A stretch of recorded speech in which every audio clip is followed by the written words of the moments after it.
Hey, good morning. With me on Cyber Risk IQ is the co-founder, Ralph Pasquarello. Good morning, Ralph. Good morning, Craig. So, Ralph, I know we've had a busy week. We've had some good success stories with our clients, but we have one Yeah, client that I want to discuss with you. And I guess their story is, where were you when we needed you? that's exactly what they asked us when we were all through with it. They said, "Hey, where were you guys when we needed you?" They were breached again for the second time in 3 years. And this time it was with a ransom attack, shut them down for 22 days, and it affected their revenue for 8 months. Total damages were 18 million. That's a lot Yeah. of money.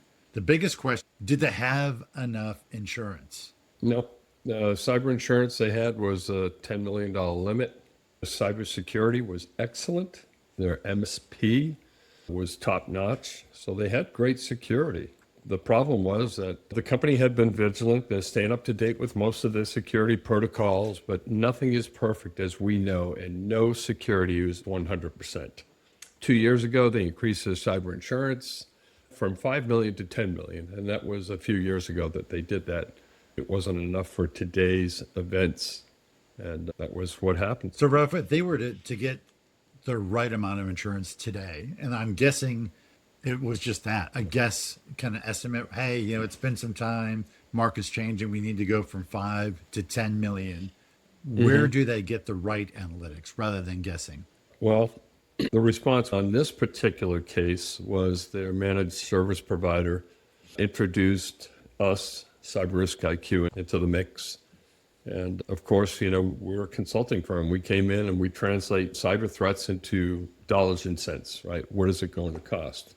So we gave them a business impact analysis and a financial and security risk quantification on both the financial side, the insurance side, the security side, what's missing, et cetera.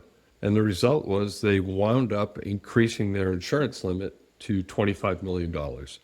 Benchmarking came in at a potential loss of 23 million, and they wanted to make sure they had a little bump back extra. So we only advise them and suggest what the benchmarking says. And at an 85 percentile risk factor, and I won't get into all the details, but look, a safe spot for them to land at was the 25 million, and everyone was happy with that. I don't know, does that answer your question, It Craig? does, Ralph. And I know that you were also trying to make them feel comfortable. I know that you had in your report a kind of a peer-to-peer comparison what other people might be doing inside the industry. And I think they found that very valuable as well.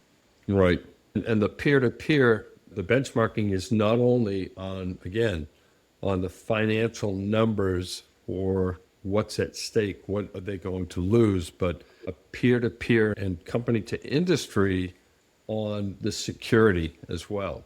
We do a deep dive, and it's an outside in. We're dealing with dark web and deep web issues as well.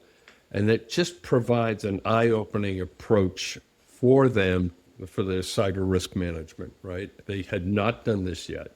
And we always talk about compliance, and that's a bad word, right? While compliance and insurance, that's necessary, right?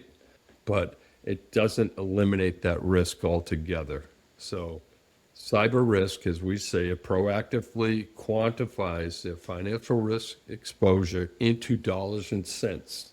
And it enables better decision making. So when they go to the board or the owners, it ensures that the company is prepared for potential incidents, which today a lot different than they were 5 years I ago. like the way you said quantify versus qualify. We know that they qualified by some of their cyber security, but they weren't quantified on the measurement of what a risk would have cost. Great job. So, Right. Rob, who would they call if they wanted to get a risk quantification? Email at cyberriskiq.com or go to the website cyberriskiq.com again. And as we say, Craig, just stop guessing and start knowing so that you can protect everything. Well done, So, Rob. hold Thanks very that. much, Rob. We look forward to the next podcast. Thanks, Craig.